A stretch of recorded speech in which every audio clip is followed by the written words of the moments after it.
But it's really interesting. Now, let me say something. The result of this stuff, okay, the real world application, is you'll go out in the real world, and people will do more for you than they will do for the average ordinary person, okay? They'll do more. They want to do that extra mile. We went and got our phones. We ended up with 2 free cell phones that were supposed to cost us $70 a piece, okay, because the guy, you know. There was a glitch, and he knew it was the wrong price, but he refused to correct it. Yeah. He typed it in. It was supposed to be like, you know, it was $70 and like a $20 rebate on each phone. He typed it in, and it came up free. And he's like, I don't think this is right, but I'm not changing it. And it's like, I mean, it just exhibits in little things all over the place. I mean, you get enough little things for free, it adds up to a lot of stuff. Or then every once in a while, you get the big thing for free. And that's really good, too. What did you get before that? The last thing I got was French fries. Before that. Okay, so it's the little victories. Well, you know, it's like. Well, I was with my nephews. My sister orders a big meal. I I order a hot dog, and she brings me free stuff. My sister was pissed.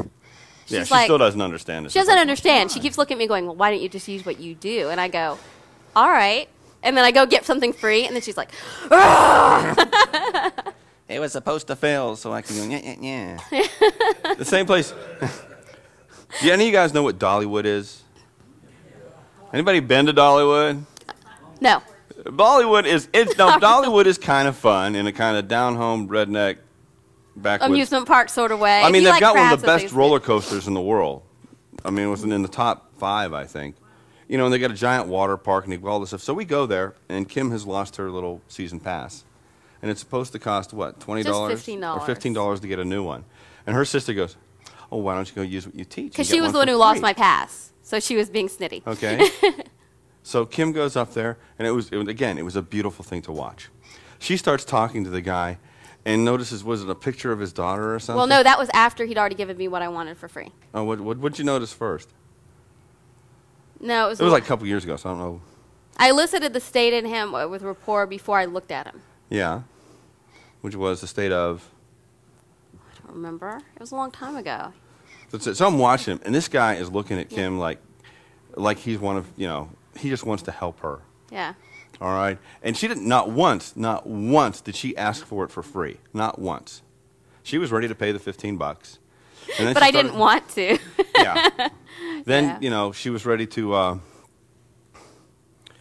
she started talking to that guy, and something about his kids, and next thing he's talking about his kids. Next thing, he's showing her pictures of his kids. Yeah, that happens all the time. And I was going like, you know. But you know what the real beauty, I mean, the real beauty of it is to an extent, okay, yeah, you know, you get free stuff, and free stuff is good, and you get things easier than other people, and it makes your life easier. But it's also, you know, I told someone the other day, it's like I went out in the world, and I did not feel like any persuasion. I wasn't going to get rapport with people because I didn't feel like it. I wasn't feeling good. My back hurt a little bit. And I just went, you know, kind of normal. And I wasn't in a bad mood. I just wasn't in a bubbly mood, wasn't in a working mood, you know. And I went in, and I got treated like crap.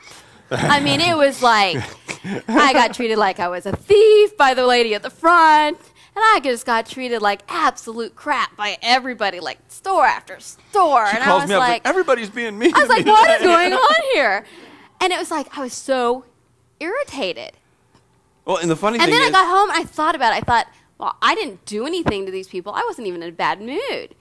I didn't do anything. What did I do to deserve that? And I realized that that's how those people are. That's how everybody going in there usually gets treated. Mm-hmm. And I just happened to go in like a normal person without using rapport, without using anchoring, without using any of the skills I had.